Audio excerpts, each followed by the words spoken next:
peace.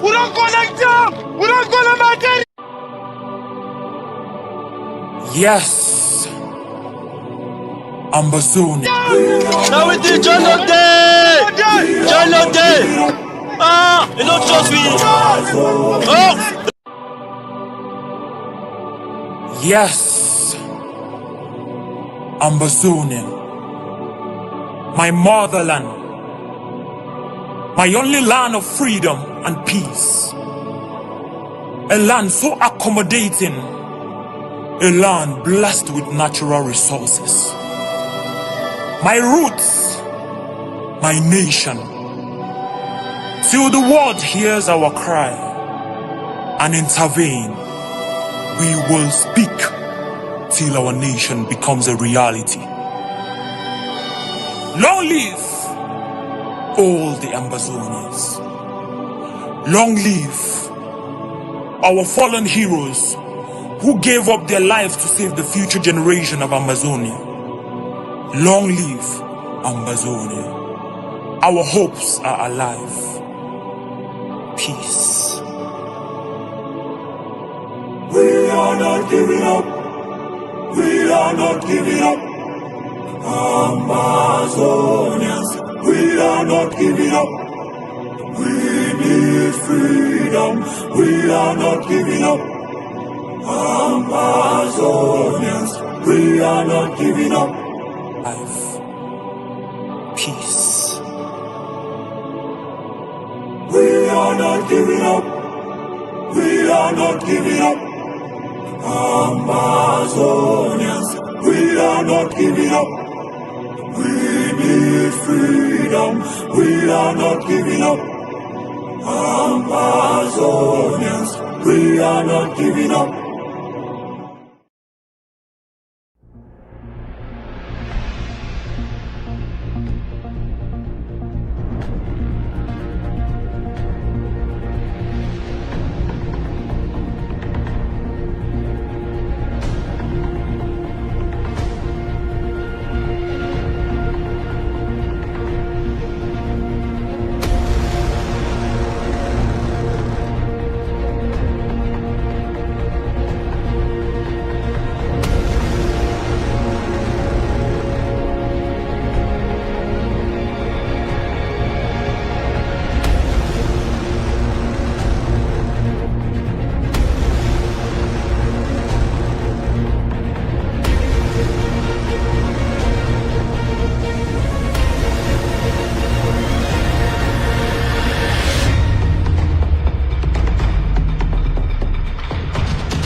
Good morning to you, fellow Ambazonians.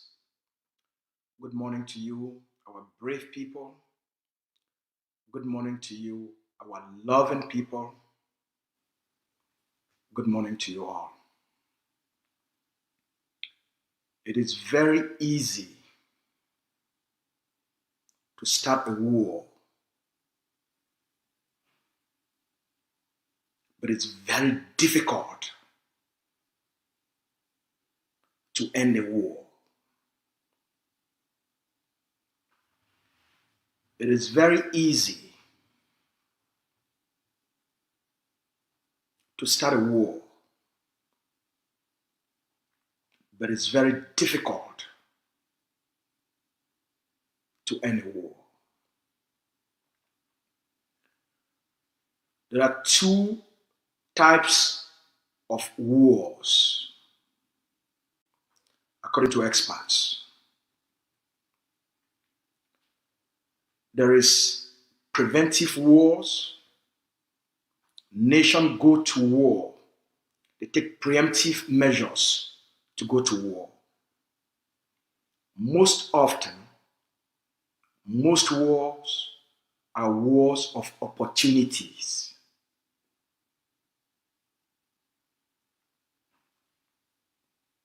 Mr. Biya's war on the Ambazonian people is a war of opportunity.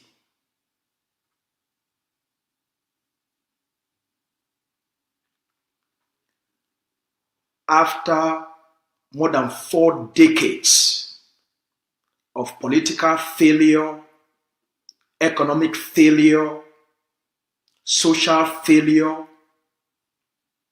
governance failure, failure in social development, failure in providing even basic services to the Camerooners,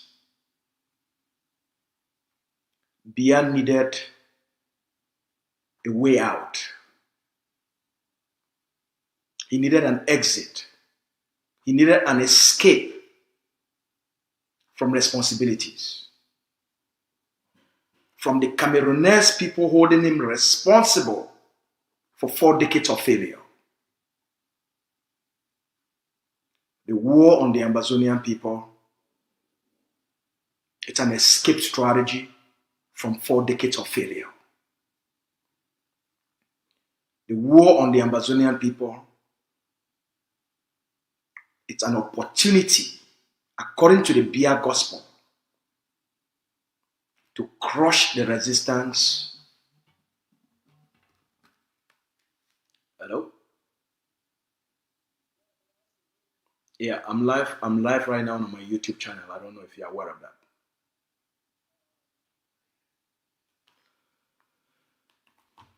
So Mr. Biya's war, it's a war of opportunity for Cameroun to permanently end the protest. Use the same strategy they used on Cameroonese nationalists of the UPC to crush the protest, conquer the Ambazonian people, just like they've captured the state of Cameroun.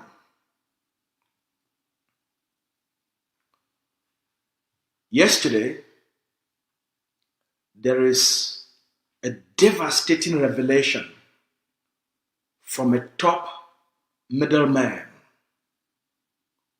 of Mr. Biya and the Prime Minister, calling them out that they have lost the war. They should accept reality, that it's not too late for Mr. Biya and the colonial Prime Minister, Mr. Diongote, for Mr. Tanganji Paul, for those that are living in denial, for the top military generals and commanders of the Cameroonese military to accept the reality, and they should stop lying to the people of Cameroon, to themselves, and to the international community.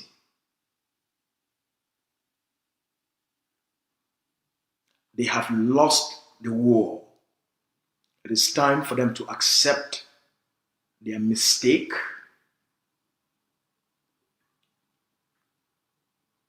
and to humbly accept negotiations.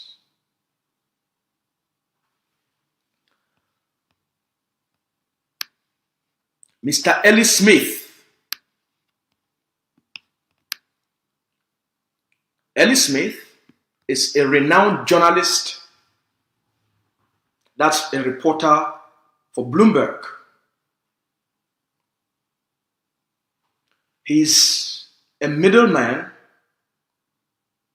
working directly with Mr. Biya and the Prime Minister and the military to corrupt, to bribe, to buy Ambazonian fighters, to help them to accept the DDR program. Ellie Smith also is someone who hangs around Samuel Sako and all the others that are now working for the political transition in Cameroon. Ellie Smith is someone that I have personally interviewed. I had an interview with Ellie Smith, I think in 2018, when I run my program, the Southern Cameroon Leadership Strategy.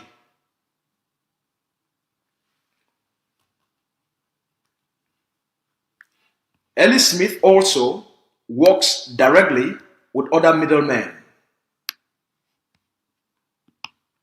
He's in constant movement and association with the Bishop Andrew Nkier and the moderator of the Presbyterian Church. So these are some of the key middlemen moving around both the diaspora and around the Ambazonian territory, carrying huge sums of money to play the regime's dirty game in using bribery and corruption as a solution to the conflict. Yesterday, Mr. Smith is very frustrated with the actions of the regime. Mr. Smith is very frustrated with the slow pace to resolve the conflict. And he sent out a long tweet which every Ambazonian should read. It's an eye-opener of what's going on within the system, the cracks within the system, the frustration within the system, the deniability within the system. Here is what Mr. Smith said. Dialogue is the only solution to the crisis in the northwest and southwest regions of Cameroun. That's Ambazonia. Those who say peace has returned to the northwest and southwest regions, God is watching. We have been at war for years now, yet some claim the war in the northwest and southwest regions is over, and even go to the extra mile to say peace is back. For those secreting such odious lies, I have no hard feelings against them. Now, this is the only benchmark to measure if peace is truly back. I mean, to those who adorate that mindset, the only measurement to ascertain that peace is truly back is for those who are in denial to take their vehicles, to take their cars and drive alone from Yaoundé to Mamfe and Bamenda and back to Yaoundé. Let me read this again. Very interesting. The only measurement to ascertain that peace is truly back is for those who are in denial to take their vehicles and drive alone from Yaoundé to Mamfe and Bamenda and back to Yaoundé.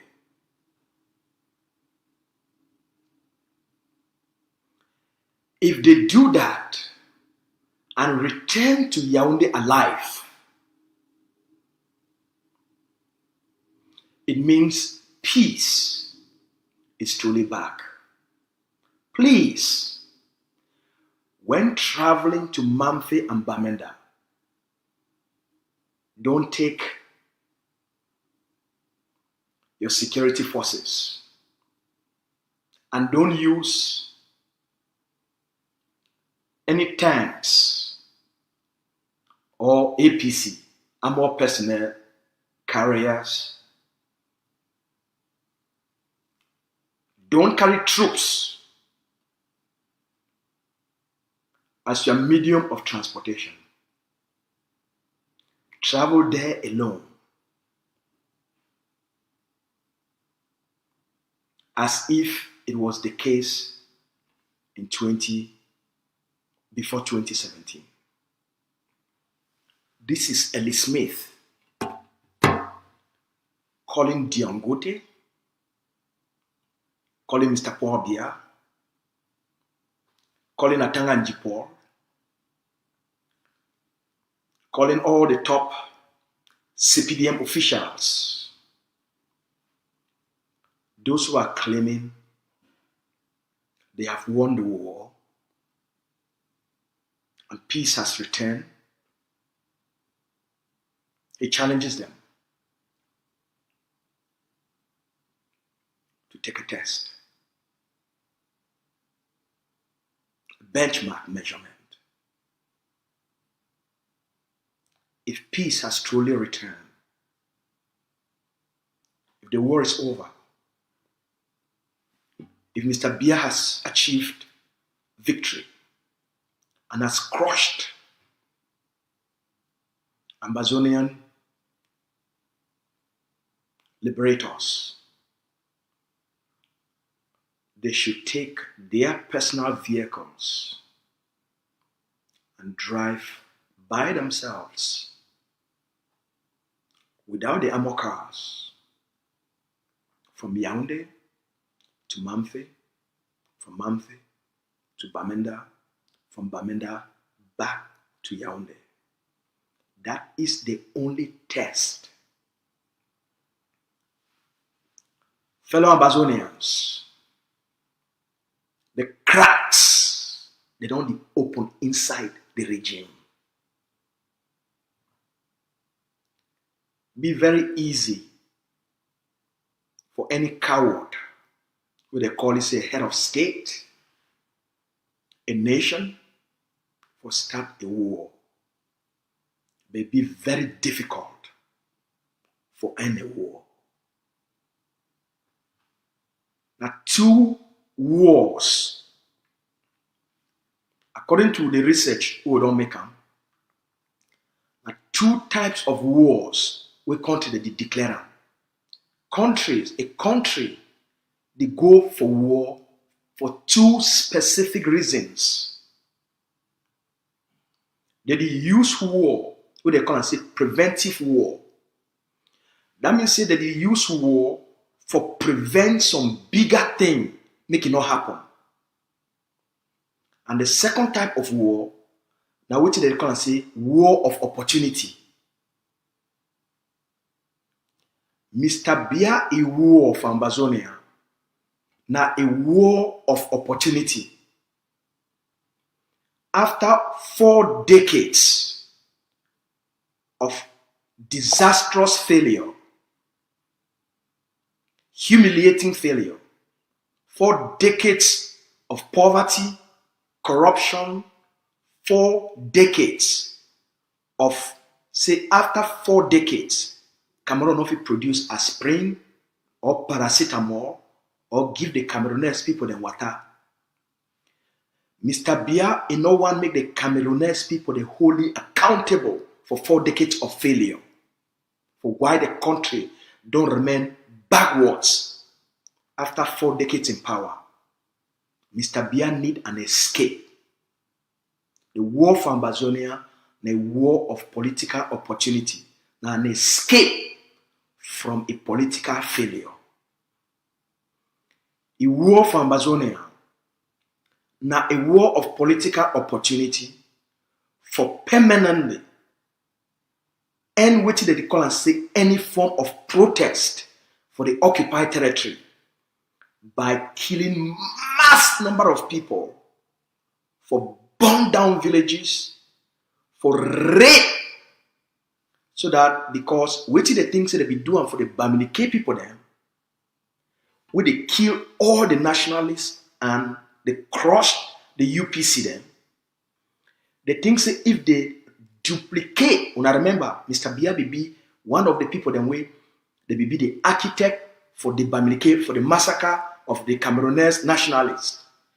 So if one use that same strategy for Cameroon for permanently end anything, what they call and say Anglophone uprising.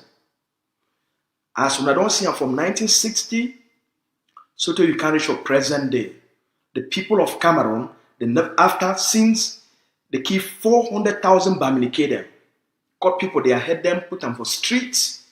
Since that time, the Cameroonese people them, they become like sheep. I'm not talking Cameroonese people, they be sheep.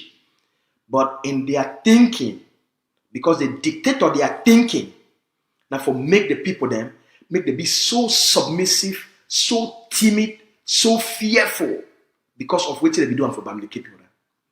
They want to do them for the Ambazonian people them as an opportunity for permanently turn the people into submissive beings. Human beings where they only exist, but they don't get any courage, they don't get any confidence, they don't get any self-worth, they don't even know the meaning and the purpose of life anymore. So it will be now a war of political opportunity. Opportunity for escape a failure, an opportunity for take over Ambazonia, turn them just like Camerooners, so that permanently they will conquer the people them once and for all. And for the rest of the Ambazonian people then, they don't be conquered by Cameroon, and there will be never again any Ambazonian will ever dare to rise up against the occupier. Now, it don't backfire. Mr. Biya underestimate the generation. Diongute underestimate what this generation be made up of. They really underestimate who will be. They think it will be the generation of the Fonchas, the Munas, and the Frondis. They think it will be the generation of the Kontan Elas. They think it will be the generation of the Munzos. They think it will be the generation of the Anyangwes. They think it will be the generation of the SCNC. They underestimate this generation. So their strategy for use extreme violence, for use genocide, for use massacres, for use scorched earth policy, it don't backfire. It don't fail. They discover now say the Ambazonian people, they be untouchable. They be unconquerable. They be undefeatable. They now understand.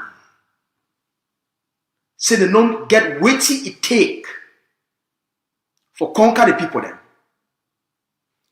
That's why they quickly shift and they bring in the Ellie Smith. They bring in the bishop. They bring in the moderator. They rally all these people then. In the past, bribery and corruption don't work. You find the key actors and figures and you use tribal networks. You isolate them, you corrupt them, you bribe them, you compromise them, and then you weaken their legitimacy. You weaken their character. Basically, castrate them. Okay? You politically castrate them. Just like they don't do them for all the others who they rise up before. Just like they do them for Frondi, they politically castrate Frondi. If you don't see them, no person since then, except this handful, they don't stand up for speak the truth, for defend the rights of our people. So their bribery and corruption, it don't fail them. They realize and say, no matter how much they bribe, no matter how much they try for corrupt, even forces, will get a lot of audios with Ellie Smith, they call fighters for corrupt them, for bribe them, for move them from the battlefield. Including these church people then. Now themselves, it don't touch them. Now they speak out. Now Ellie Smith did now the challenge Paul Biya. Now Ellie Smith, of all persons, now they tell them say they did live in denial. and say that they do not propaganda. Now Ellie Smith, now the right. Say Biya they live in denial, Diongute they live in denial, Atanganji they live in denial, the military they live in denial, the Manu CPDM elites, the Meme CPDM elites, the Fako CPDM elites, the Coupe CPDM elites, the Indian CPDM elites, the Mezam CPDM elites, the Momo CPDM elites, the Ngoketunjia CPDM elites, the Bui CPDM elites, the Boyo CPDM elites, all these elites, they lie just for keep making money out of the war, just for maintain their positions. So they go tell lies, they send out fake reports, will be contrary to the reality, just for continuously milking the system, because the war now a war of opportunity.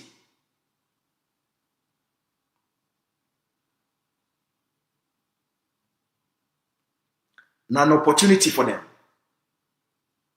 for make as much money as possible.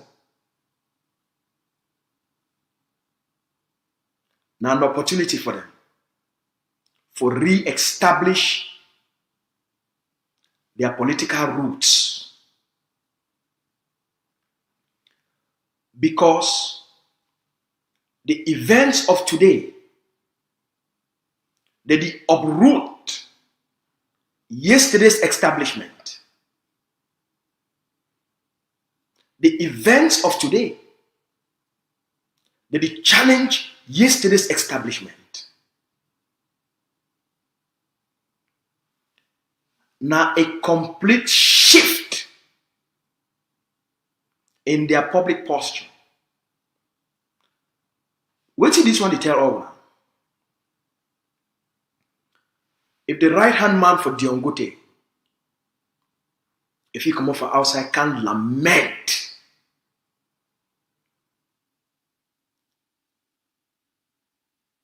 if the right hand man for Paul Biya, if he come off outside, can cry and shame the devil itself.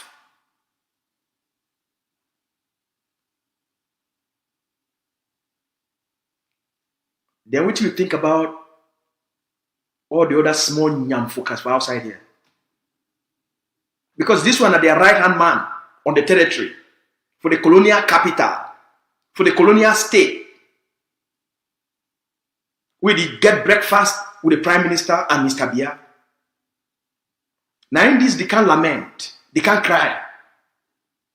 They write down all these things and challenge Mr. Biya self. If una they claim say that war don't finish, the only way we una fit prove say that war don't finish, una drive, una carry una moto, una driver from Yaoundé, and when una carry this motor for drive, make una not carry army or gendarme or police for protect una. Make una not carry armor car, maybe for front and so one be for back. You Paul Biya, you Diongote, you Atanganji, you Lele Lafrique, you all the ministers them, Ngole, all una. You Mengot, you Tabetando, you Mundi, una carry moto, una shidon inside moto, una buy petrol, una put them inside, una drive that moto from Yaoundé, una go reach, una drive and reach for Manfe, una go through Manfe, Kumba, una drive sote, una go reach Kumba, and then una drive from Kumba, una go reach Manfe. When una reach for Manfe, una drive that motor to go reach for a cock. Then una come out for a cock, una come for Manfe, drive from Manfe to Bamenda. From Bamenda, una drive back to Yaoundé. If una reach Yaoundé alive, then una go make a conclusion and proclaim say the well don't finish. Ellie Smith, he tell Mr. Biya, tell Jongute, tell Atanganji, tell Mengot and the Tabetandos, say me they take this test. Now a top middleman of the regime, the one that they carry them for a helicopter, enter from Ambazonia, send them inside communities, send them to meet up the Sakos, the Christianos, the Magbaretas, the Sikor. Now Ellie Smith, they can lament and shame the devil itself, Mr. Biya. Now Ellie Smith, they can challenge Mr. Biya, challenge the Ongute, and challenge all these nyamfukas and outside that make noise. It don't give them a challenge. He said that the test that, now the only measurement that with any person, if he talks it, the war don't finish. And since they not fit take that test, he advised and said, man, no finish. Very interesting. I don't always talk. The truth will set you free. The truth will set you free. Now in this, just read them again once more. Dialogue. Now the only solution for the crisis for the Northwest and Southwest. The people who talk say peace, it don't come back for Northwest and Southwest region. Got the watchman. We don't get this war to go on for years now. Some people they continue for talk say the war for Southwest, for Northwest and Southwest, it don't finish. And they even continue for talk say peace, it don't come back. For the people, the way that they make this kind big fat lie. I don't get bad for them all. I don't get anything against them. Now, the only thing where they fit do one for tell all man say this war don't finish and peace don't come back. I mean say for those one the way they lie. Now the only thing is what they fit do one. The only thing where we feel measure and believe say peace it don't truly come back.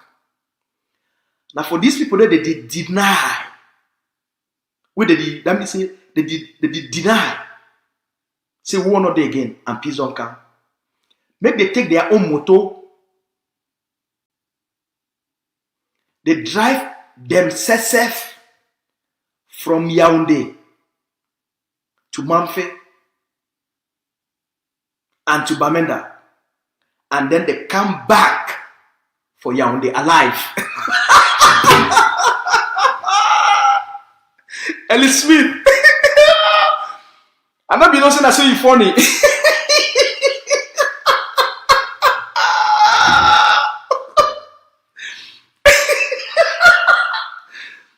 Yes. When I drive, the only way now for drive from Yaoundé to Mamfe to Bamenda, and then when I come back, if when I do it, and then when I come back for Yaoundé alive, then it really means say peace, it don't come back.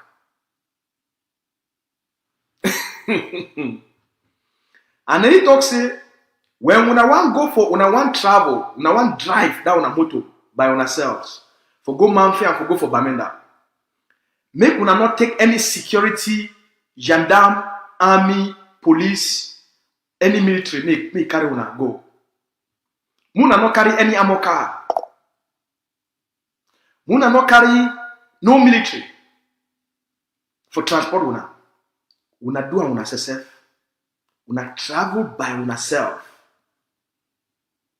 as it be day before the war start. Mr. Ellie Biya, it continue, very interesting. Make Mr. Biya, Diongute and the regime, may they not feel shame for accepting that they make mistake by giving the wrong report, by taking a wrong action. Make them not feel ashamed for accept now say it been a mistake.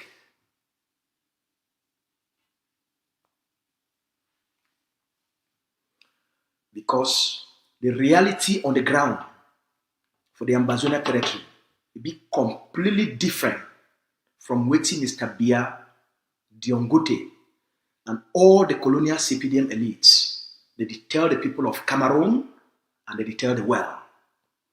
He said that they lie to themselves.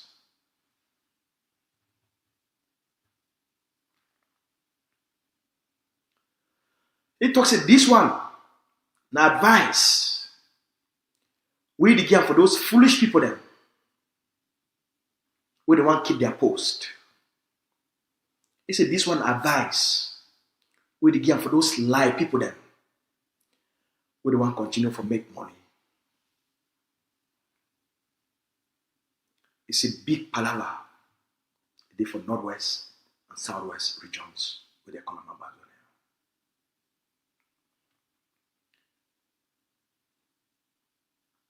He talks, they say, make they take this advice.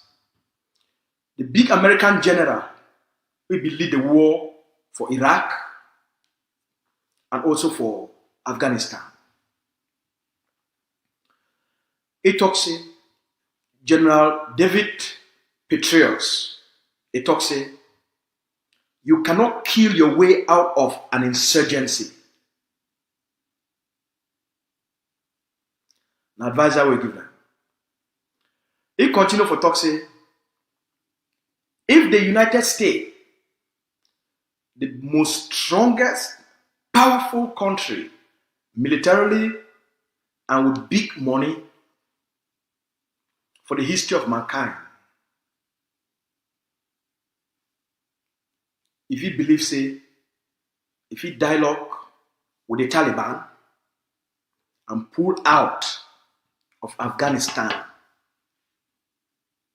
accept after 20 years with the United States, it lost $4 trillion for their useless adventure for Afghanistan. If they first go dialogue with the Taliban and then they pull out of Afghanistan, Ellie Smith he talks, say, what about the primitive people of Cameroun where they get nothing?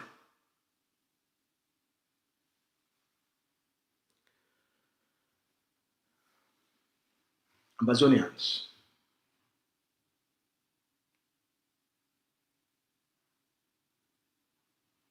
I want Tankuna.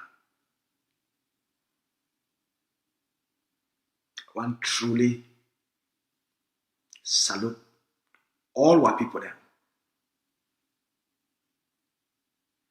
for standing firm, for standing for the truth, for standing for dignity for the Ambazonian people, for standing for the right of self-determination of the Ambazonian people, for standing for the protection of our people there. Will not be given, will not be give up with all the temptations from the middlemen. Today, the middlemen themselves, they don't accept the mistakes of their masters. They don't start for confess. Now the middlemen, then now that they openly advise their paymasters, say, "Una be make mistake. Make una not be ashamed for accept say una be make mistake. It never be too late for accept una mistake. Una not be ever win those people them. Una not fit. Una not fit ever win that war. And the more una try for fight am, and the more Cameroun itself, it could be destroyed.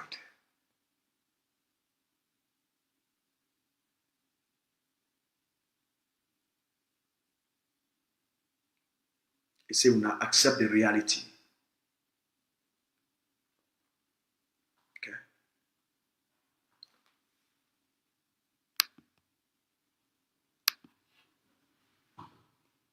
We don't come this far. Now because every Ambazonian don't come to the conclusion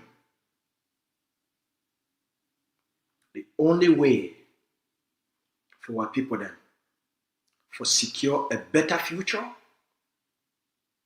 live a better life, get human respect, live in dignity, live in comfort, get the basic things for life.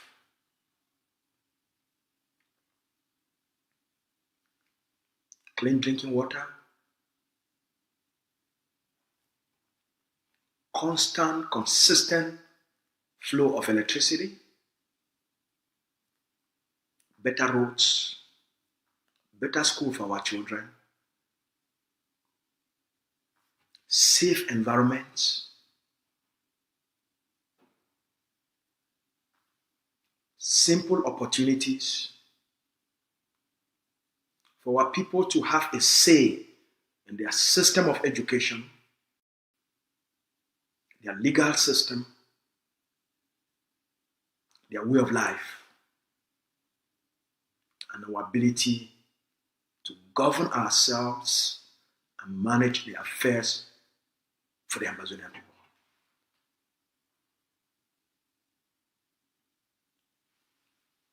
Your resistance, your resilience, your determination, your commitment, now you don't make even the top middlemen,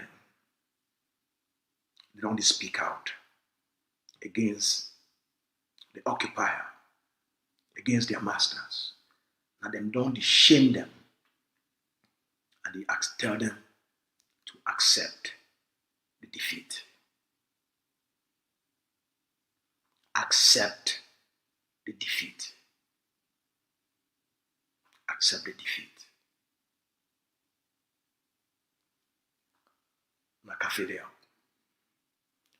May God bless our people then. Una continue for pay una liberation tax. Cameroon time don't come to an end. Make every person start for prepare for the takeover. The time they come. The collapse of the regime. The clock the tick. Time. The collapse the come. It will happen fast. Not leave them. Make it take you unaware. When America they woke up one day, they get for pull out of Iraq, of Afghanistan. It take the world by surprise. The time will come. The clock, the tick. The regime go collapse like that. We must prepare. I don't sing them for now. I will continue for singing. You don't beat Cameroun. You don't defeat Cameroun. No, defeat them, beat them, and lost the territory because you're not prepared.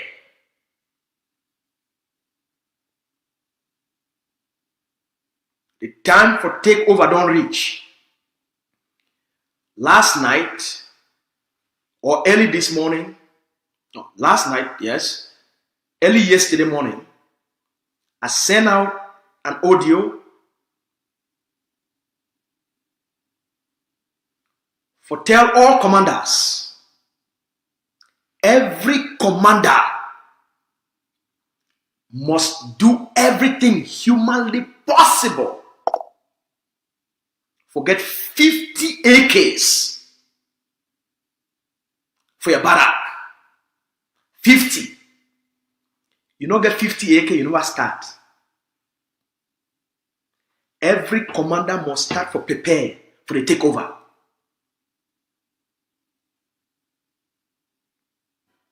Prepare for the takeover. Every barrack, every commander for stay alive, every general for stay alive, you need 50 AK. Just for you and your forces and your community for stay alive. You need 50 AK. 5 machine guns and 3 RPGs. Do whatever it takes. Forget the money. For arm yourselves. Not kill Ambazonians. Forget the money. Do whatever it takes. As long as you don't kill our people. In the process, forget the money.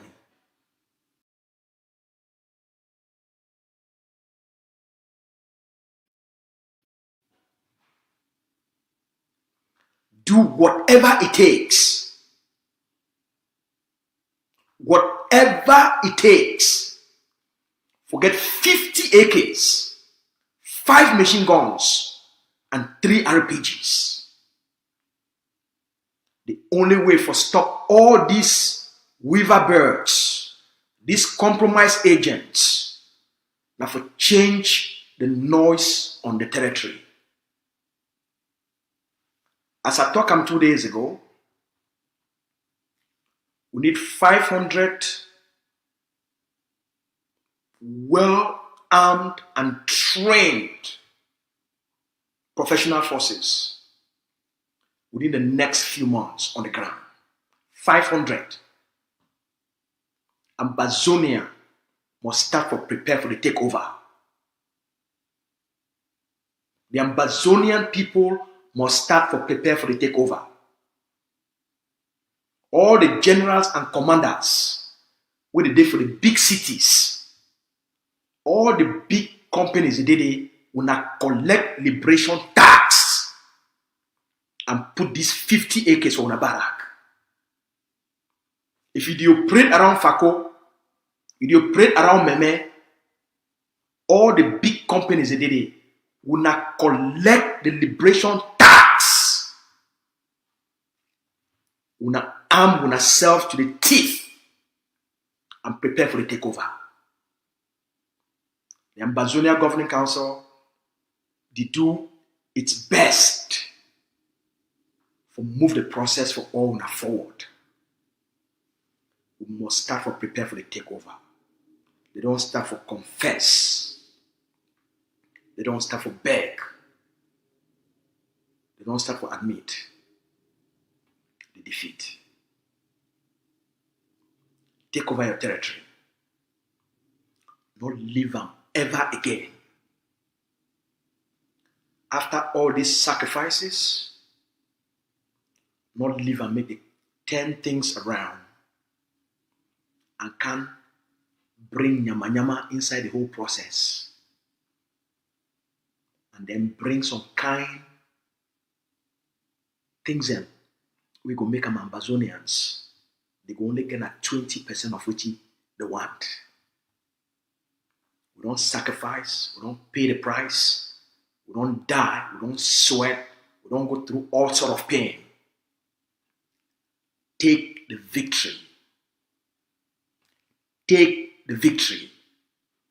Multinational companies and all big Ambazonian companies, the plenty inside the territory for pay the liberation tax if we reach up to 1 billion. Only for Bamenda alone. The population of Bamenda and the companies that they inside Bamenda alone, if they pay their liberation tax, only for Bamenda alone, Ambazonia will raise more than 2 billion. 1 billion, 100 million, it will provide 100 acres. 200 million will provide 200 acres. 300 million will provide 300. 400 million will provide 400. 500 million will provide 500. So a billion, it will take you to 1,000.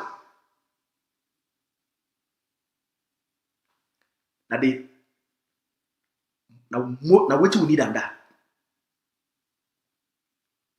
500 will get a half. 1,000 well-trained forces. The game is over. 500, La Republic will surrender, but will not go fit, take over the territory and provide the kind of security will be needed. 1,000 forces, well-trained, now will fit take over the territory and defend the major cities with 1,000 Ambazonian, well-trained Ambazonian soldiers. With the one the way they did now for the periphery, they go keep security for the villages. Now they work this ahead. I remind you now. Law number 1. A driver who did drive for inside Ambazonia, if you never pay your liberation tax, not drive. That law number 1 that. If you never pay your liberation tax, whether you drive a taxi, you drive your own personal motor, you drive some person motor, or you drive for some person. Whether you drive public transport, you drive an agency. If that agency never pay a liberation tax, you that driver will drive that motor, not drive that motor. When the forces they catch you, you go pay that liberation tax 2 times more, 3 times more. And law number 1 that. Not drive who you never pay a liberation tax. Law number 2. This one also apply for Okada. If you not pay liberation tax, not put your Okada for Ambazonia road. Law number 2. If you be Okada driver, if you never pay, not drive. Law number 2. Not carry any person who never pay liberation tax. Because when they stop, now you the driver, they will hold you responsible while you carry person who never pay liberation tax.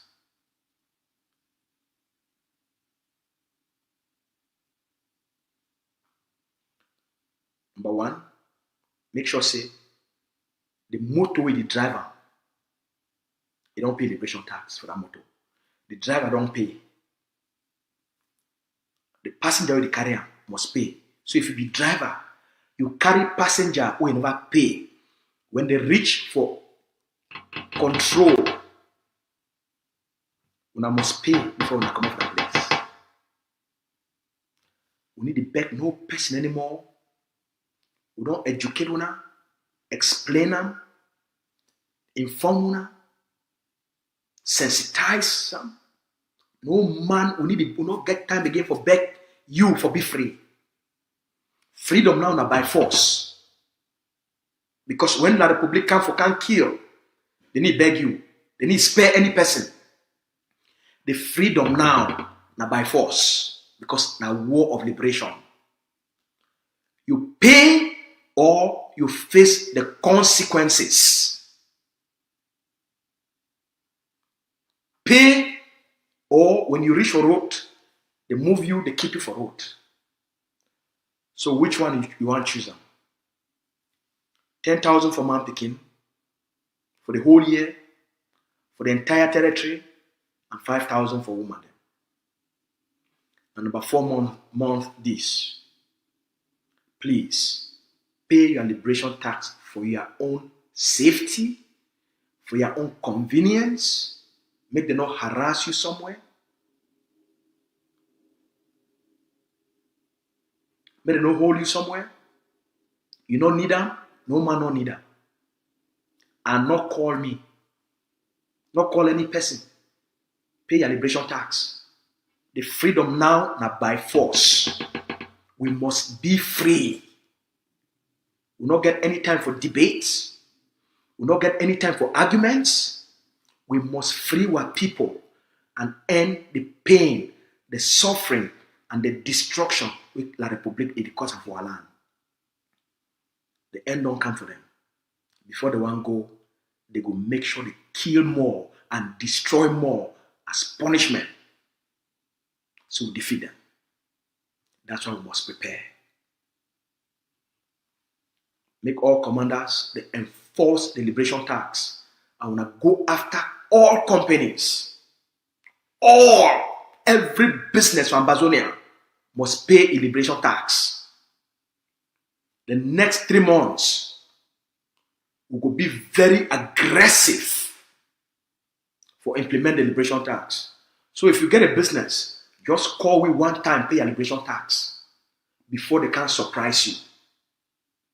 If you get a business, just call, pay your liberation tax. I'm talking that the kind of business this I get how much my liberation tax? You pay them in advance. If you did build house, not start foundation, where you never pay the liberation building permit. Not start for build house. If you don't start for build house, you never pay the liberation building permit. They will stop you. We must do whatever it takes for put 500 to 1,000 well-armed soldiers from Ambazonia for the takeover. The mistake with Foncha and all the rest they make up for we for be for this position who will face a genocide. It must stop with us. We'll not come this far and then we'll leave them. They can't give half solution. It will happen because we fail to provide the necessary forces for take over the territory and give the people them the sovereignty.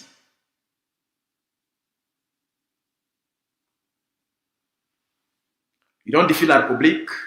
You don't beat La Republique. You don't shame the devil. Now not the time for take over. I hope say Witty Ellie Smith, you don't talk. A big sign of encouragement for all your sacrifices. So take credit, be proud, and celebrate your success. Which they talk. Ambazonia, shake day, shake ide, shake day. See ya. Shake day. You tell me, shake day. Shake day na for La Republique. Shake day na for Mvomeka. Ambazonia. And this. Shake. No day. Ambazonia. Shake, you know, day. The only place where shake day of La Republique. Now good night.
Ambazonia Defense Forces, the vanguards of the Ambazonia War of Independence.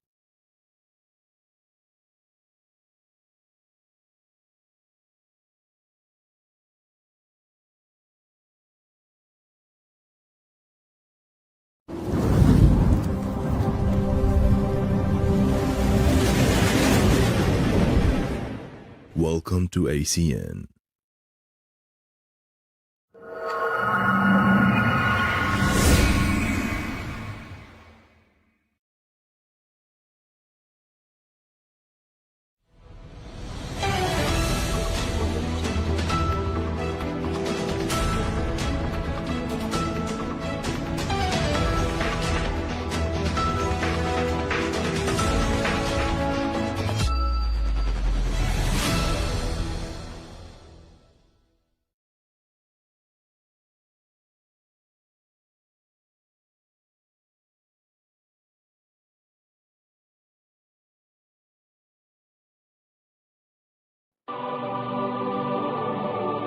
Yes, Ambazonian, my motherland, my only land of freedom and peace, a land so accommodating, a land blessed with natural resources.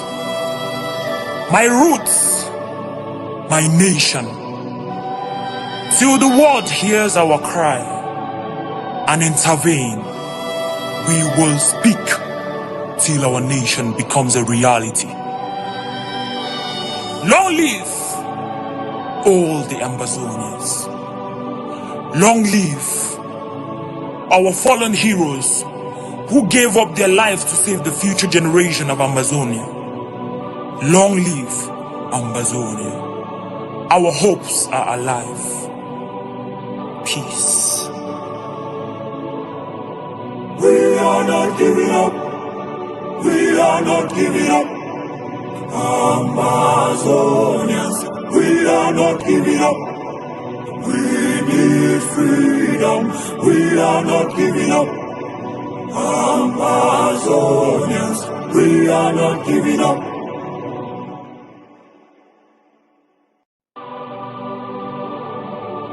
Yes, Ambazonian, my motherland, my only land of freedom and peace, a land so accommodating, a land blessed with natural resources. My roots, my nation, till the world hears our cry and intervene. We will speak till our nation becomes a reality. Long live all the Ambazonians. Long live our fallen heroes who gave up their lives to save the future generation of Ambazonia. Long live Ambazonia. Our hopes are alive. Peace. We are not giving up. We are not giving up. Ambazonians, we are not giving up. We need freedom. We are not giving up. Ambazonians, we are not giving up.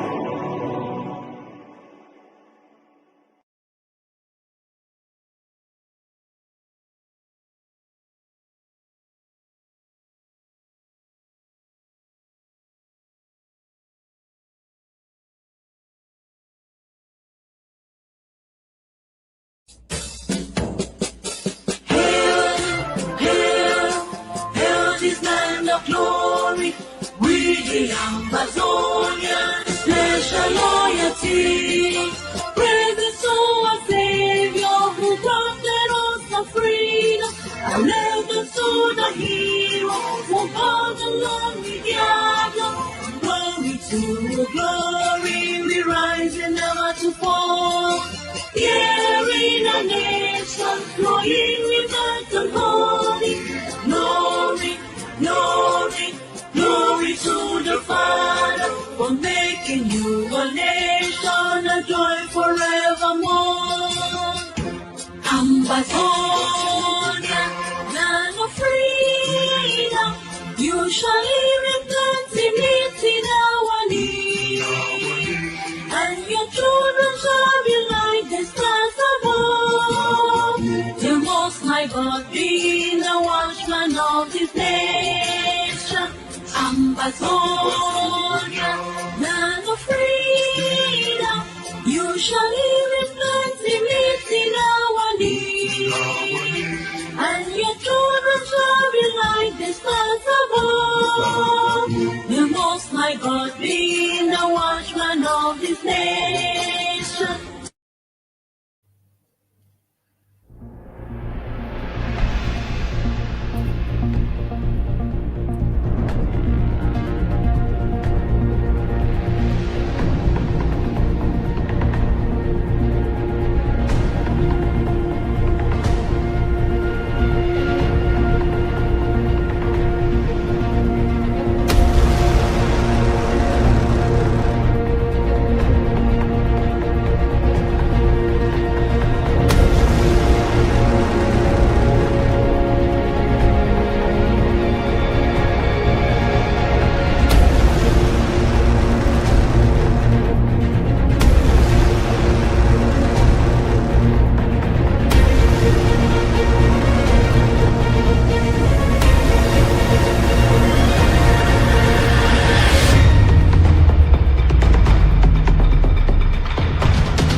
Everything I have.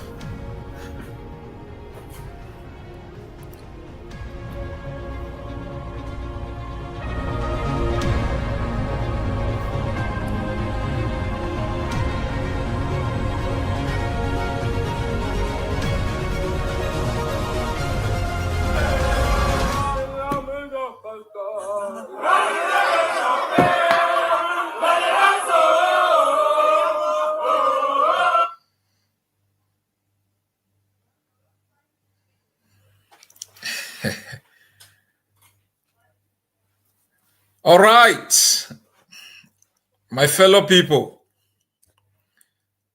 I said I was going to address you today. We have been experiencing a lot of attacks on our civilian population in Bamenda this day. We are getting reports of over 5 Ambazonian civilians killed by very angry Cameroun forces. We are also getting report of many bike riders having been arrested. We are also getting report of many bikes having been destroyed. There are ghost towns in certain areas in Bamenda, especially City Chemist Roundabout and T Junction. Today I asked the head of the Human Rights and Humanitarian Services, Comrade Akoson, to issue an urgent alert to the international system to make them aware of the possibility of widespread violence on our civilian population. So while our people are taking action against the occupation, we have an obligation to ensure that we use our presence out here to notify different institutions and partners of what is going on in our homeland, especially actions by the enemy that threatens the lives of our civilian population. And so we are monitoring the situation, and we will be documenting what is going on, and we will report that to the Ambazonian people. And where action is needed, we will bring that to the attention of those concerned, I know we are all very skeptical about the readiness of the international community to move against Cameroon, and for good reasons. We've also just been notified today about a visit by a member of the, I think, UN Human Rights Council, invited to Yaoundé to discuss issues of human rights. And we are aware that Ambazonia was also discussed. I have reacted to the report that was issued today, and I would like to repeat my reaction here. There is an ongoing genocide in Ambazonia. There are crimes against humanity that have been well documented. There are crimes of war. There are crimes of aggression. All of these crimes are well documented. There have been dozens of incidences of systematic killing of civilians, which have been described as massacres. We are aware of the Balinyonga massacre, the Pinyin massacre, the Ngabu massacre. All of these crimes are well documented, and this should have gotten the international community to act, or at least the prosecutor of the ICC has powers, I think, under Article 15 of the statute of the ICC. Once these crimes are brought to his attention, to do further investigation and to ascertain if the statutes have been violated by a member state or a non-member state. They have all failed to take their responsibility in the face of gross violations of international humanitarian law. And it baffles me why a UN official dealing with international human rights law should be concerned at this particular moment with what is going on. And I think we are aware that Cameroon is a very dodgy state. We are aware that each time Cameroon feels it is under the spotlight, it creates these distractions by inviting international organizations or members of the international community. We've seen that with Commonwealth, Francophonie, African Union, other UN and African Union agencies, including the European Union. It does this to show its good faith in adhering to its obligations under international human rights and international humanitarian law. This is a classic strategy of the criminal presenting itself into a chamber. And they have always engaged in discussions showing their willingness to hold those accountable, hold those responsible accountable. They have always manipulated the international system by being willing to respect, obligations to which they are supposed to respect. And we've documented this in history. These are classic authoritarian systems that decide to sign treaties, but with the desire never to respect the premise of those treaties. And Cameroon is a classic example of an authoritarian state that has engaged in systematic torture, a massive violation of human rights, but has always presented itself for international scrutiny. And this is what has happened in the past few years. So we dismiss all of these charade that are continuously being played by Cameroon with the support of the international system. War crimes have been committed by Cameroon. crimes against humanity have been committed by Cameroon. Crimes that meet the minimum threshold of crimes that should be looked into by the ICC. And even though Cameroon is not a signatory, they have referral clauses either by the UN Security Council, member state, or even powers by the prosecutor himself. They have failed woefully to invoke these powers to look into the crimes that Cameroon has committed. And Cameroon has believed very strongly that its past strategies, supported by France, supported by other UN member states, is going to get it off the hook. So what has happened in the past few days has been the continuation of the strategy of distraction that Cameroon continuously engaged in, with the hope that the international community is simply going to see its goodwill as enough reason to leave them alone. But we have seen today continuous actions by Cameroon against our civilian population, systematic torture, destruction of properties, deliberate attack on civilian population, destruction of properties of civilian population. These are war crimes. Mass incarceration, subjecting Ambazonians to situations that violate their human dignity, deliberate impunity in the way that our prisoners are treated. These are crimes against humanity. Burning of villages, burning of homes. These are war crimes. And so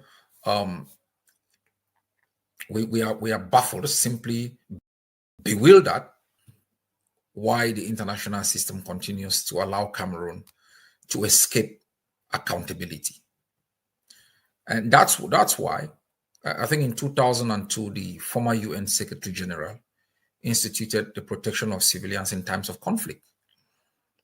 And it was touted as an instrument that would ensure that a repeat of Rwanda never happens. That's why we have the R2P that was also instituted post-Rwanda to ensure that early warning systems are in place to alert the international system on possible crimes of genocide or even crimes against humanity and war crimes that may be the foundation of a crime of genocide.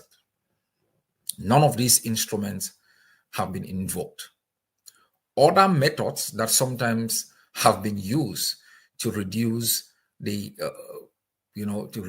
kind of tension that may lead to crimes being committed, Cameroon has never shown interest. Those are sometimes bilateral discussions between conflict parties to resolve conflict issues or to mitigate the effect of conflict issues. Cameroon has not been interested.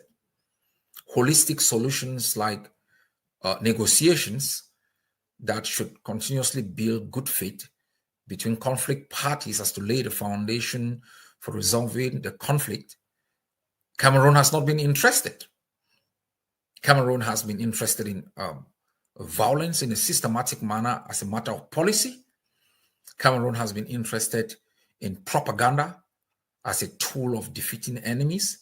It has been interested in bribery and corruption as a tool of getting enemies to surrender. And it has been interested in probing and coercing, even threatening and blackmailing members of the international community as a tool of keeping them away from what it deems as its exclusive preserve to deal with.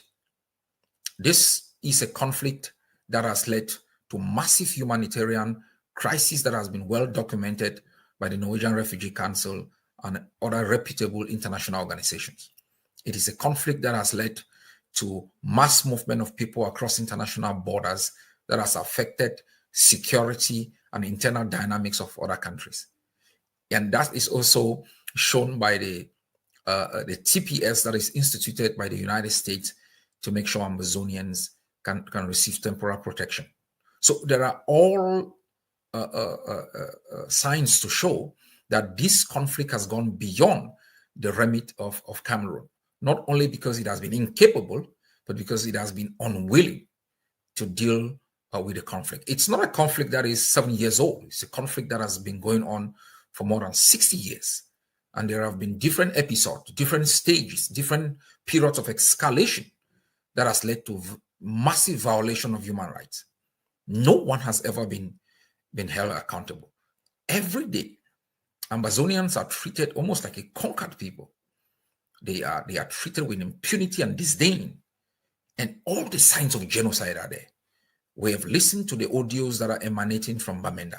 You listen to the language. You listen to the disgust because of 2 to 3 enemy forces that are killed. Now, just imagine you are going to wipe out 50 Cameroun forces. What will be the reaction of these people? They are even calling Ambazonians who are traitors working with them. They are calling them traitors.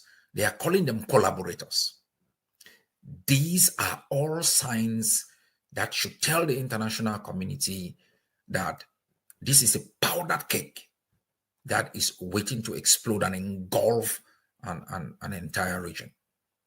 And so, my fellow people, we are dealing with peoples and a system that first has not recognized our humanity. And that is why Cameroun has never been interested in any solutions. Because for Cameroun, a solution would mean recognizing that Ambazonians are first humans. When they talk of human rights, it is because of the respect of the fact that we are humans. If you refuse to respect the humanity of people, then you cannot ascribe to those people any rights. The denial by Cameroun of the fact that we are equal human beings with the agencies to enjoy all the rights like all other humans has been a problem. That is why any little crisis has been treated as existential to Cameroun. Every little protest has been treated with utmost brutality. Teachers are kidnapped, tortured, dumped into jail. Lawyers are treated with scorn and disdain, dumped into jail. Civilians are picked up and chained in jail and they die in their bed. Not a word. Because they know they are dealing with animals. They know they are dealing with sugar that can be dissolved. They know they are dealing with les biafrain. They know they are dealing with les anglo. They know they are dealing with noso. We have been described with using all forms of derogatory adjectives. Denied the right to even be described as a people with rights. They see us as agents with obligations, facilitators of their expansionist strategy to take over our country, turn us into their slaves, and to make sure that any resistance to that is dealt with utmost brutality. And this has been the reason why most Ambazonians think giving up will quiet the enemy. That is the reason why for the past 60 years, most leaders, our citizens, have been cowed to the point where their survival has been the utmost reason why surrender has been what is necessary. Because Cameroun has not blinked on any issue, education, law, civil society issues. It has not blinked. Everything that we have done, asking even for trash in our city to be removed by companies within Ambazonia.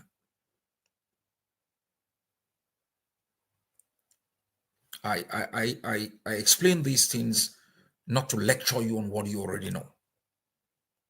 I explain these things for you to understand of the enormity of the task that is in our hands to solve. And why the shortcuts that we have taught would please Cameroun to regard us as subservient enough to deserve some of our own God-given rights has not worked. No matter how you sing their anthem, worship their flag, march on the 11th of February, on the 20th of May, Cameroon has never been pleased. Anytime there has been political agitation, whether on the Ambazonian issue, demanding even discussions on how to resolve the issue of coexistence, Cameroon has not been willing. And leaders, individuals have thought, all right, let's succumb. Some have succumbed. What happened? What happened to their own dignity? We saw how John Frundi was treated. We saw how Karina Tumi was treated. Not even those who have betrayed us have been treated with respect. The international community has continued to play to the drum beats of Yaoundé. And if we give up, if we decide to take the shortcut, the next generation will inherit a problem we could have stood firm to resolve. Every time our people are killed, rather than blame the enemy that occupied our land and is burning our villages, some of you rise up to blame those who have stood firm, as if those who gave up before brought any reward. Every time we have suffered death in the hands of the enemy, our soldiers have fallen. Instead of coming together, mobilizing, and making sure those who are still fighting have the necessary resources to fight, we start screaming on social media. We start attacking each other. Some even go on their knees, begging a state that abrogated a federalism that it imposed to give them federalism, as though the provinces or the regions or the special status that the state has given, it has even respected the premise of those arrangements.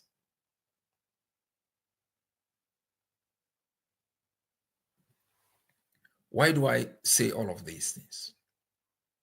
What happened yesterday is a testament of the resilience of our people.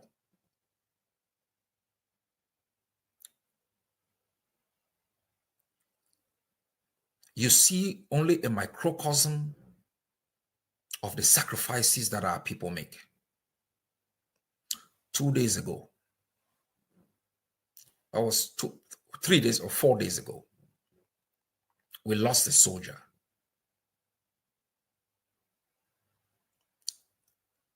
Self-inflicted injuries.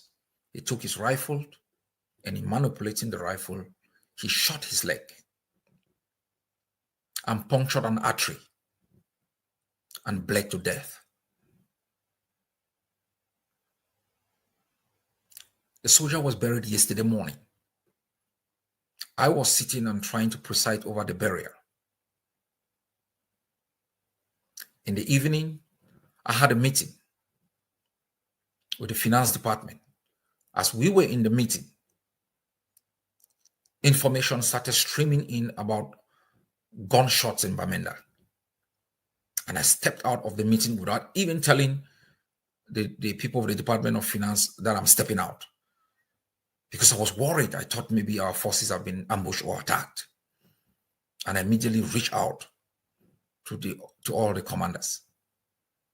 And I was informed they had successfully taken out enemy patrol at the heart of Commercial Avenue.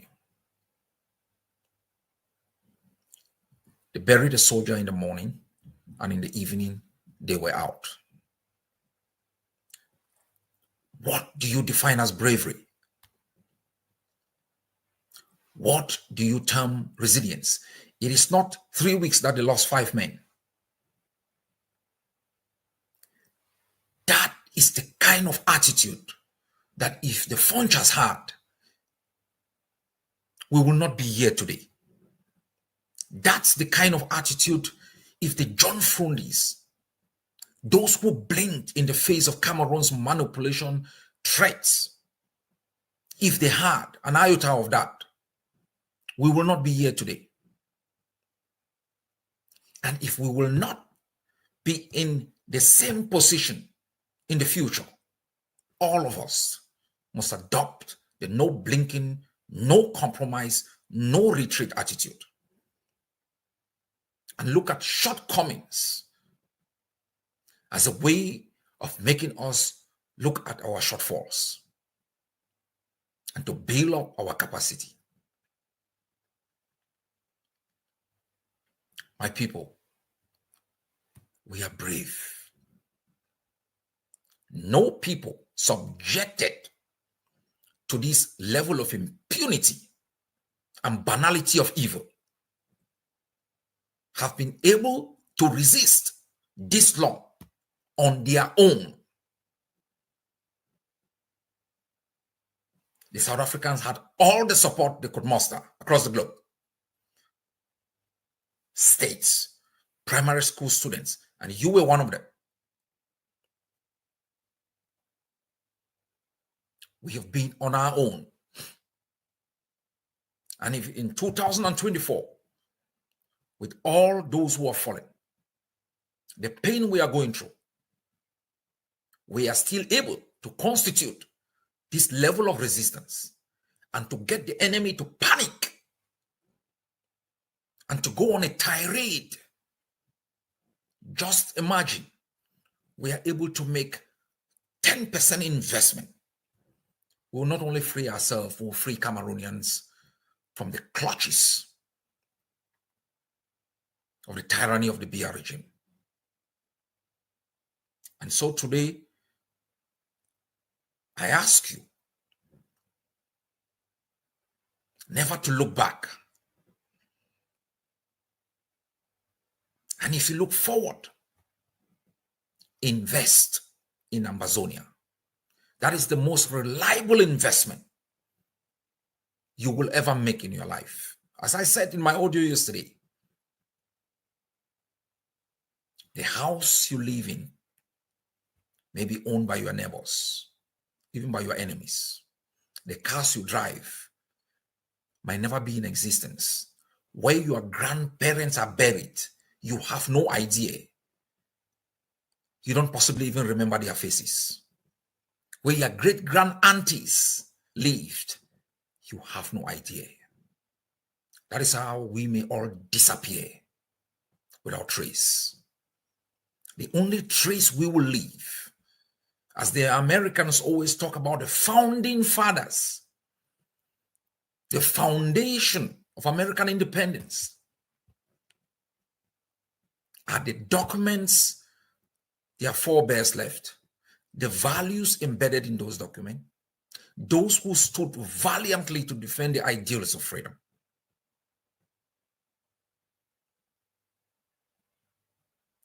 None of us will ever know where Patrice Lumumba lives.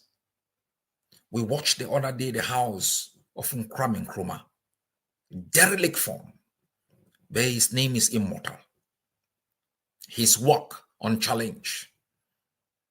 I ask you tonight, all of you, to commit to thank the Bamenda Brigade, all the missions of the Ambazonian Governing Council, all Ambazonians who today feel proud that they have been uplifted by the daring of our forces. Make sure you replenish them generously. They will be proud that those 6,000, 7,000, 8,000 miles away, we stand with them in their period of glory, as we have always stood with them when they mourn. Our homeland is the only place we have. We shall not surrender it to an enemy that has no respect for us, that has never explored and exploited our resources and reciprocated with any development, even in hospitals or schools. An enemy that kidnaps our compatriots ship them to its capital, and put them in situation of squalor.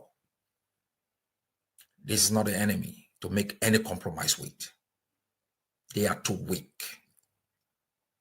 If we step up our game, we'll be on time with our rendezvous with freedom. God bless you all.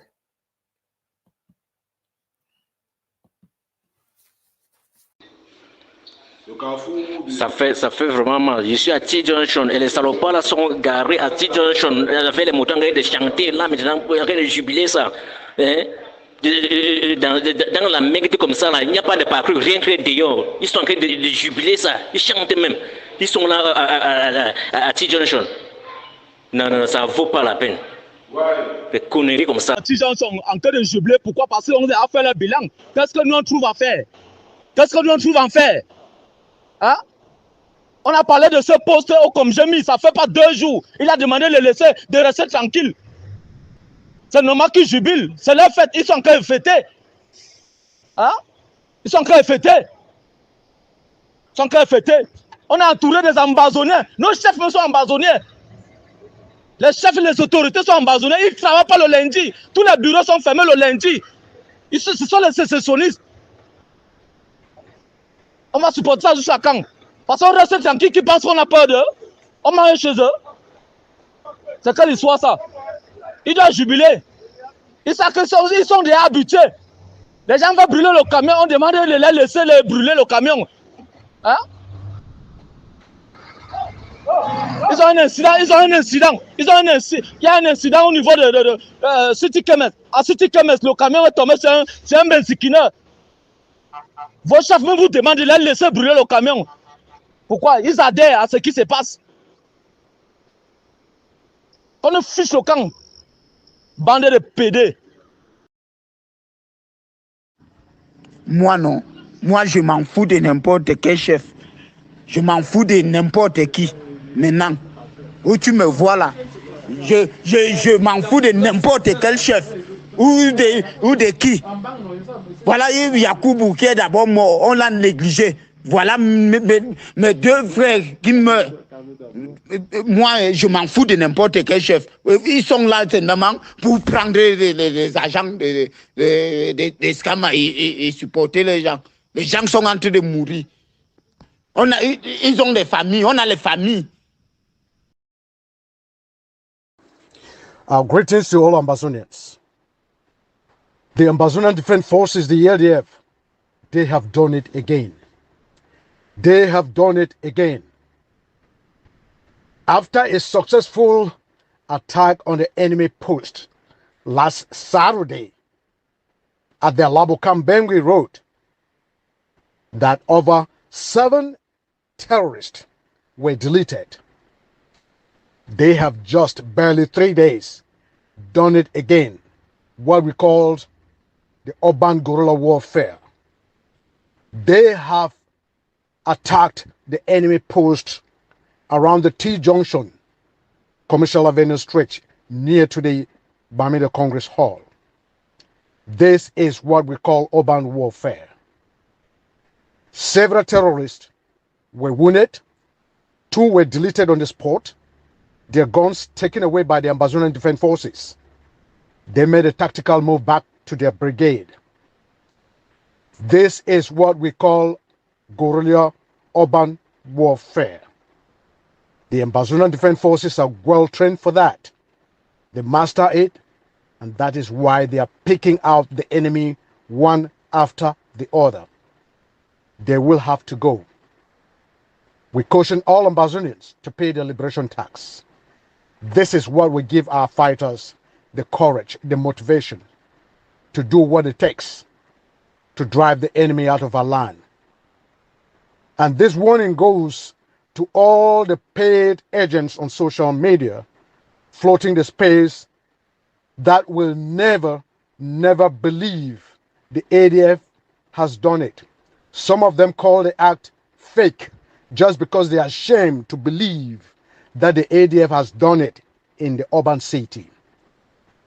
They never believe. But this has been going on day after day. The ADF has been deleting them one after the other. and all those paid agents who are on social media, who wants us to surrender, they are being frustrated. And that is why they are calling the action fake. They have nothing to say because they are frustrated. The ADF is carrying out this tactical move in the urban city and deleting their compatriots, the La Republic enemies, the terrorists. They are being paid to carry out campaigns, propaganda, to dismiss the actions of the ADF. Unfortunately, it is not adding up on their side. Ambazonian Defense Forces, bravo to you, my people. Keep up the fight. We are all behind you. The ADF, the AGOFC, I support and I encourage the strong leader, Dr. Cho Ayaba, for providing what it takes for the ADF to carry out such actions in the urban city without fear of being touched by the enemy. Dr. Yabacho, the ADF, the AGOFC, we will take Ambazonia. We will free Ambazonia. Thank you, the ADF. Thank you again for carrying out 2 successful attacks within a week and deleting over 7 or 8 enemies. We are smiling. We are smiling. Thank you. I say thank you.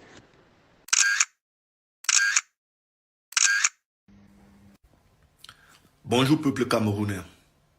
Je suis un ancien militaire de la garde présidentielle, formé en 2011 à Obala, précisément au centre d'instruction de la garde présidentielle à Minkama. Je n'ai pas duré à la garde présidentielle à cause de ma façon de voir des choses et de dire les vérités aux chefs. J'ai été reversé. Et je suis rentré dans mon corps d'origine, l'armée de l'air, à la base 201 à Douala. Je sais que beaucoup vont parler, je ne peux pas vous donner mon nom, mais allez fouiller mon matricule. Mon matricule, c'est ceci.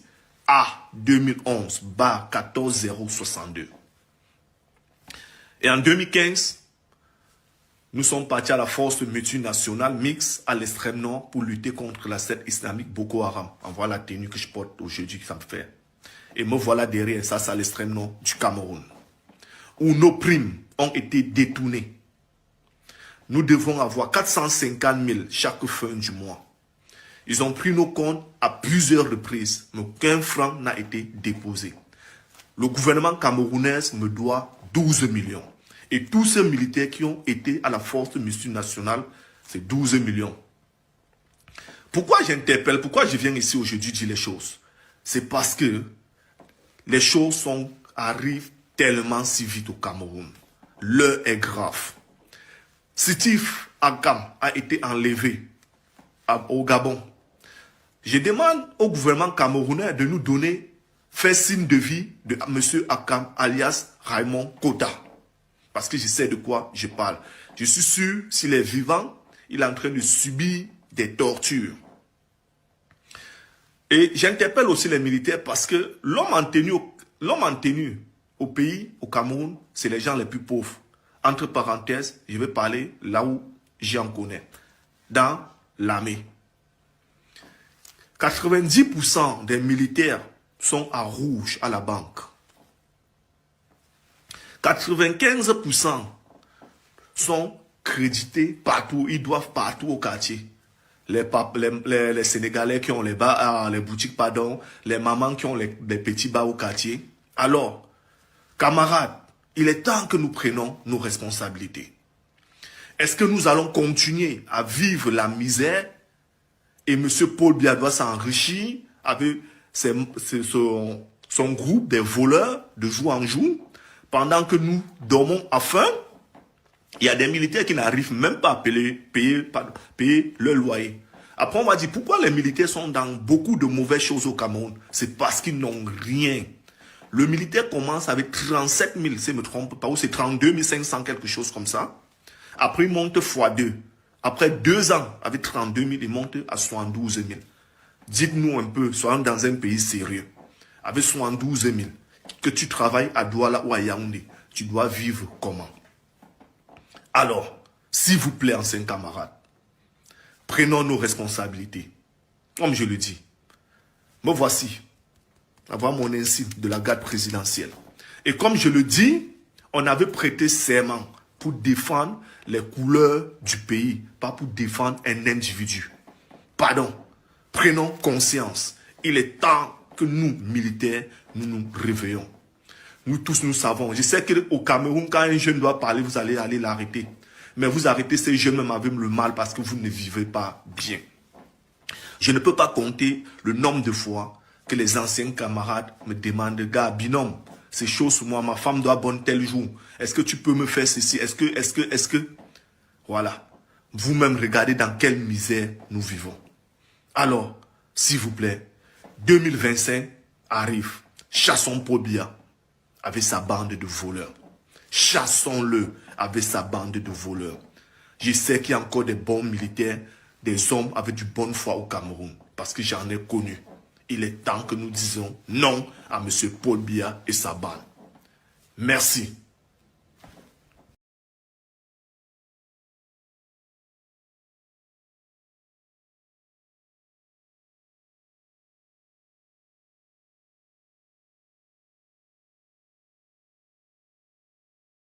This Mr. Paul Biya regime, people decide to kill all the southern Cameroon and Ambazonian.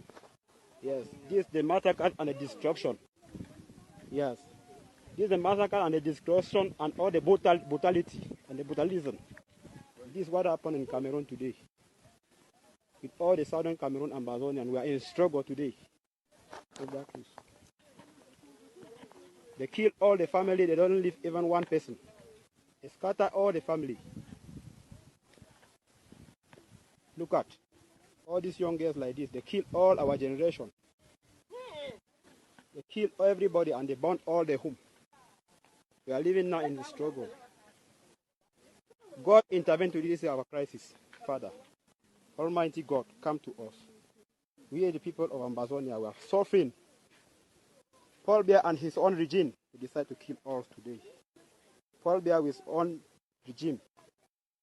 This is the struggle of people of Ambazonia. This thing happened in Garbo, where they call Firu at Ngar. This father and mother to their master's room. See where the father are born in the fire. They are 3 days. Father, mother, and the 2 children. Here, this is 2 people are here. One father with 7 children. See the score for the boy. For the one boy, man boy is here straight. So look the score. They burned all the houses today by the military, by the Paul Biya regime. We witnessed everything today. All the houses now bonded. All the houses is now bonded. This is what we call destruction and the... Yes. This killed today as Ngarbu, where they call Firu. They killed Mr. Fusika and his own family today. Yes. Many innocent souls have lost their souls. We are here in the struggle. Oh God. Oh God, intervene to our situation, Father. Oh God, come to us and how you come and remove all the Israelites from Egypt. Father. The United States and all members of the Security Council have an obligation to invoke the responsibility to protect the lives of our people, to protect the dignity of our people. The United States and all other countries must show clarity of purpose and focus. The international system is disjointed in its approach. This ambiguity has always given Mr. Biya and Cameroun an escape route, believing in the use of force to resolve political issues. This has gone on for the past 37 years because of the lack of a focused stance by the international community that should show Cameroun that the world is unwavering in its stance. It's unwavering, backing very basic principles for the maintenance of international peace and security. That the world is unwavering in upholding the respect of human rights and human dignity. It has wavered in the face of brutality from Cameroun, giving it an opportunity to escape scrutiny for almost half a century.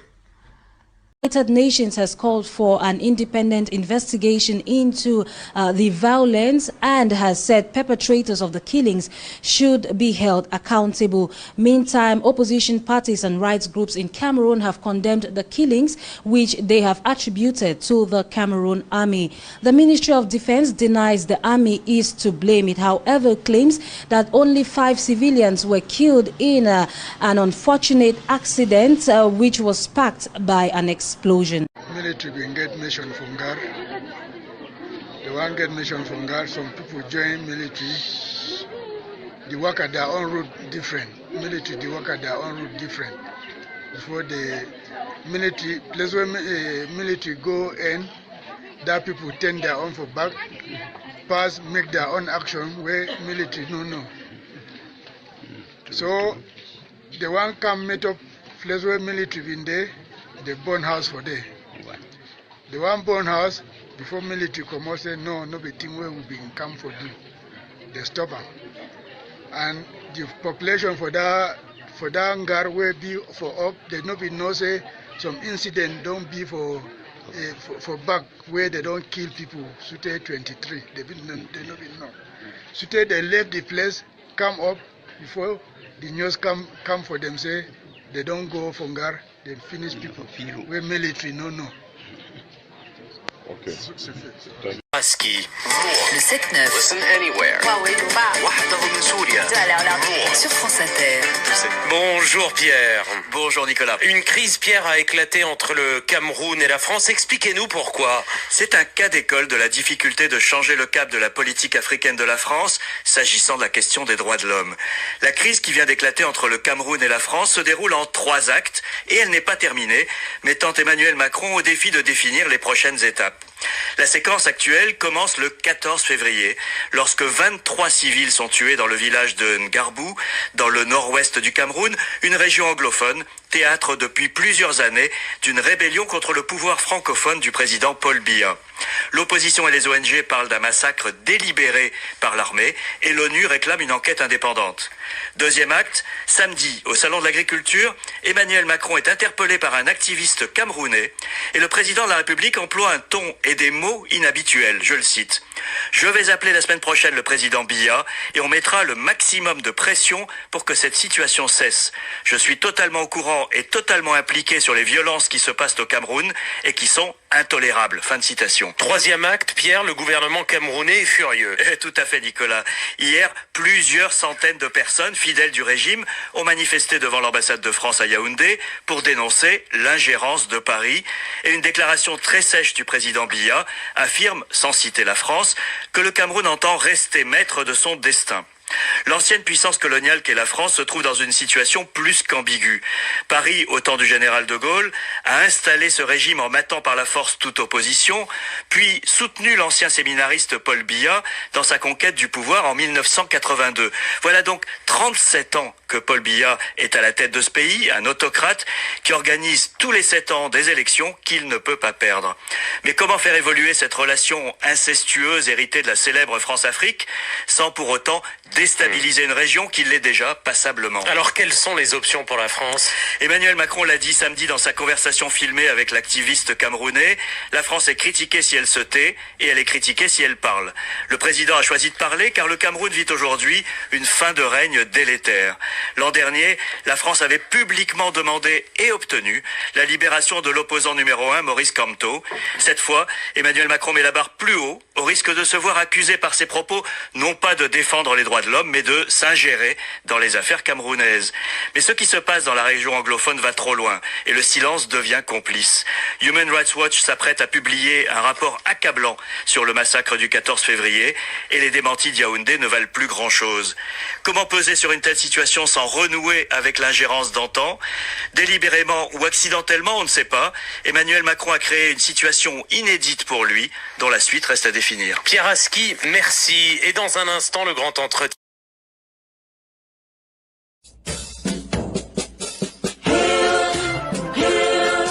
Hail this land of glory, we the Ambazonian, pledge our loyalty.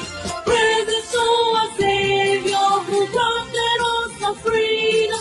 Allegiance to the hero who fought along the Diablo.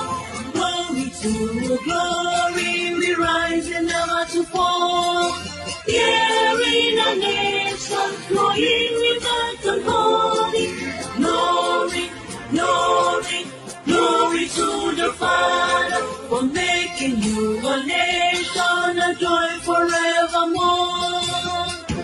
Ambazonia, land of freedom, you shall live in plenty, meet in our need. And your children shall be like the stars above. The Most High God being the watchman of this nation. Ambazonia, land of freedom, you shall live in plenty, meet in our need. And your children shall be like the stars above. The Most High God being the watchman of this nation.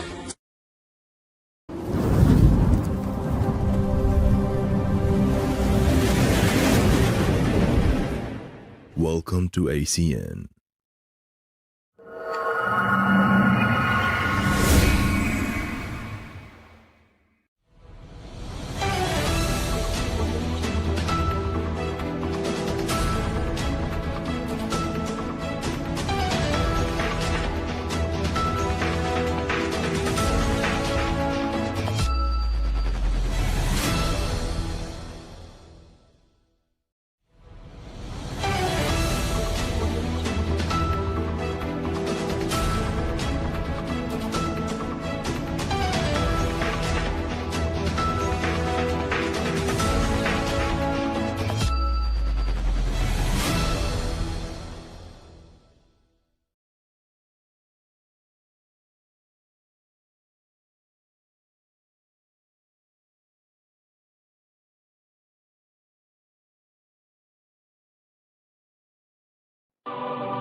Yes, Ambazonian, my motherland, my only land of freedom and peace, a land so accommodating, a land blessed with natural resources. My roots, my nation, till the world hears our cry and intervene. We will speak till our nation becomes a reality. Long live all the Ambazonians. Long live our fallen heroes who gave up their lives to save the future generation of Ambazonia. Long live Ambazonia. Our hopes are alive. Peace. We are not giving up. We are not giving up. Ambazonians, we are not giving up. We need freedom. We are not giving up. Ambazonians, we are not giving up.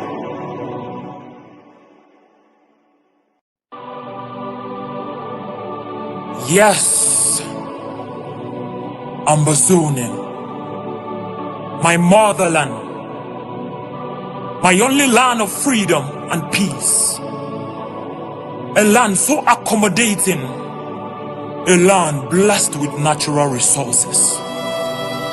my roots, my nation. Till the world hears our cry and intervene, we will speak till our nation becomes a reality. Long live all the Ambazonians. Long live our fallen heroes who gave up their lives to save the future generation of Ambazonia. Long live Ambazonia. Our hopes are alive. Peace. We are not giving up. We are not giving up. Ambazonians, we are not giving up. We need freedom. We are not giving up. Ambazonians, we are not giving up.